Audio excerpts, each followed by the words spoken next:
right now. Thank you, Commissioner. At approximately 4:20 a.m., a male 44 was on a southbound 4 train when 3 to 5 male suspects approached him and slashed him on the left side of his cheek.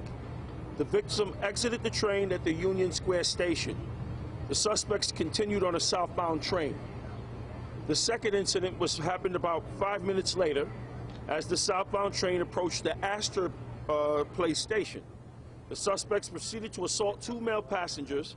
One victim, a male 41, was punched in the face, causing a laceration, and the other male 40 was slashed with a knife to the face, causing a laceration to the nose.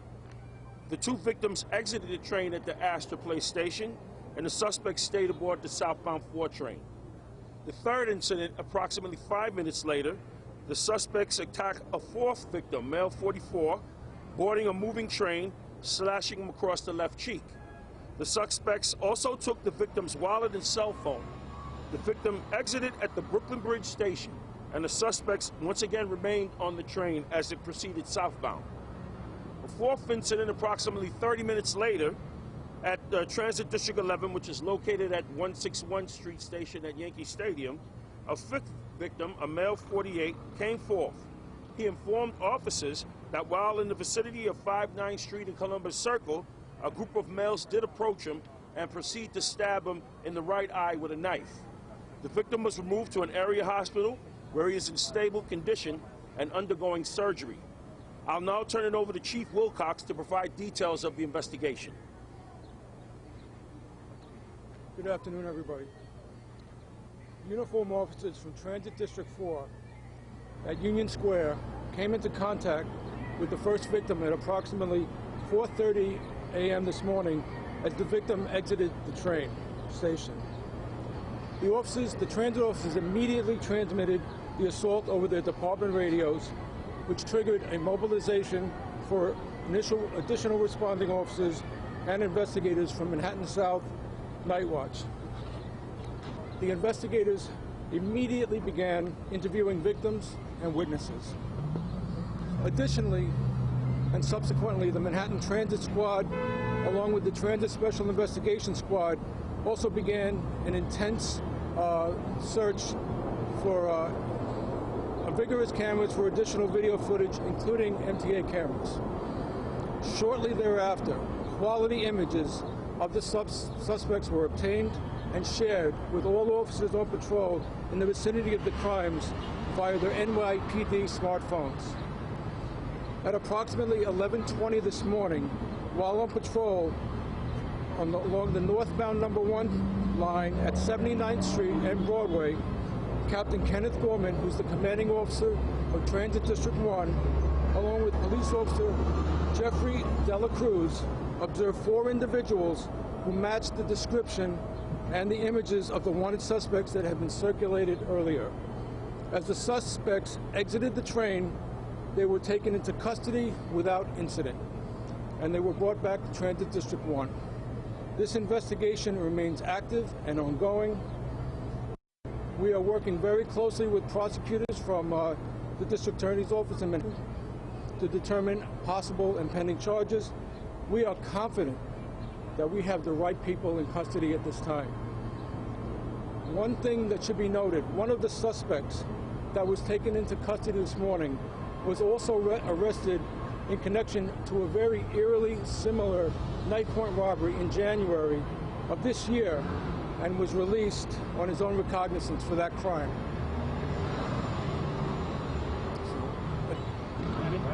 So I want to just take a moment to commend the actions of the dedicated officers from District 1 and the commanding officer of District 1, Captain Kenny Gorman, who used the images that they have while on patrol and see the suspects who fit the images and stop them. Very commendable action, which helped bring this to a very, we believe, a very swift closure. So I'm going to introduce Captain Kenny Gorman. Thank you, Chief. Good morning. Early this morning, myself and numerous members of Transit District 1 were involved in a search and investigation of the crimes that were described earlier. At approximately 11:15 hours, myself and Officer Dela Cruz went to the northbound 1 train at 59th Columbus Circle, just below us. We entered the train on a train patrol, at which time we observed 4 males fitting the description. Upon arriving at the 79th Street station, we stopped the males. We were joined by 2 of our NCO officers as well as 2 of our newly assigned rookies.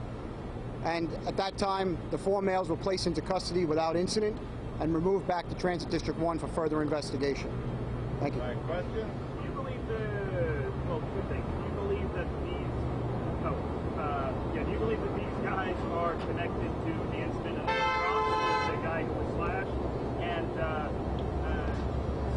most of the victims said 2 men were involved, and then some victims said 3 men were involved. So how do you reconcile all that? So what we have as the investigation, where we are now, remember, the investigation is still going on and everything is subject to change. But the descriptions that the victims are giving us, that it's usually a group between 3 to 4 and upwards of 5 males. So there might be some mixing and matching going on here. The last incident in the Bronx, where our victim walks into the Transit District 11 at about 5 o'clock this morning, we believe that incident where he's assaulted and seriously injured happens right here at this Columbus Avenue train station, somewhere between what happened at Brooklyn Bridge about 4:30 and 5 o'clock in this morning. Somewhere in that window, we're still investigating to really iron and drill down on what time that really happened. Chief, is there a frustration? Everybody's talking about subway violence and applying police as the solution here. Is there any frustration on the part of law enforcement that to acknowledging that's not the only way to fix this problem? For instance, the fact that your suspect there has been arrested for something similar in the past. Would you speak to that? Well, I'm just going to speak to the incident that we have right now, and just, it was a quickly evolving incident. I want to commend all the officers from the initial officers who were on patrol in transit this morning at Union Square, who immediately put over a description, and that initiated a mobilization which really began a whole series of very robust and swift investigative efforts that brought us to here at this moment. So we're still understanding it's a little hard to hear there. The incidents that happened today, the one here and the ones in Lower Manhattan, are all believed to be the same 4 suspects. So right now, where we are with the investigation, we believe that the 4 suspects that we have in custody are responsible for all of those incidents. As the investigation continues, we will get in touch with you if we have any need to distribute any additional photos. There could be somebody else involved in this. Was there a way that the victims described these suspects working together, like one doing a slash and another? We're hearing stories like that. So, in each incident, there are some differences where some victims were assaulted, and in one incident there was definitely initiated as a robbery, and then it led to a slashing. But in the victims describe anywhere, sometimes 2 to 3 to 4, upwards of 5 males. So it looks like they were mixing, pairing off, mixing off, as the train was moving down along the 4 line this morning. Were they wearing white masks? Some of the video we have, they were wearing masks similar to this, facial masks. Okay, were they white or? They were basically white surgical type masks. Hey, Commissioner, the mayor says the subways are safe. The FTA says they need more officers on the subways and mental health counselors. Yep. Are the subways safe in your view? Well, look at this way. It's a curious spot to have a press conference today with all the activity, but look at the activity. You have Central Park, you have people skateboarding, you have music being played. I mean, this is what makes New York City safe. Great. When you look at an incident like this, what I'm thinking about as I'm listening to everyone talk, here you have the amount of damage that can be done in a half hour by just a couple people. That's where our concentration is, that small number of people that commit these crimes, and it's incumbent upon us with all of our partners to really eradicate it. They've asked for extra cops. And just talk about, in that arrest, those are the extra cops that they asked for, right? It's the 80 rookie cops who've been put in the subway. It's that mixture that would fit a major part of the arrest. Well, I think really the major part is leadership from the front here. Great job by Captain Gorman with his team.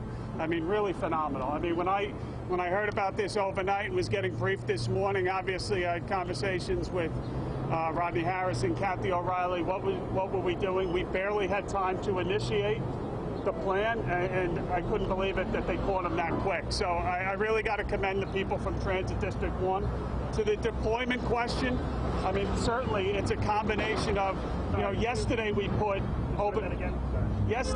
over 600 extra combination of police officers deployed, overtime police officers deployed, auxiliary officers deployed. So that's the positive news. We're getting feedback that some people are seeing extra cops all over the city. But you have one of these incidents, it's too much, and that's where our, that's where the effort is right now, that we're trying to push back on that. Last one. To that point, my colleague NJ Burgett said that he rode the subway system today, 4 boroughs, 8 different subway lines, and it was 2 hours before he spotted any NYPD officers, either riding the trains or patrolling the platform. And he said the people that he talked to, it was the same way. Is it that we're not seeing the officers, or is it that the numbers aren't there? What would you say? Well, it's probably a combination. And then what we want you to be is safe and feel safe. So we want that visible presence. I know that's incumbent upon Kathy when she puts some of her traditional plainclothes people in uniform. That's why we're putting people at the highest traveled stations with auxiliary officers. All of these things kind of come together. But if somebody rides for hours and doesn't see someone, then we have more to do, obviously. Thank you, everyone. Thank you, everyone. Thank you.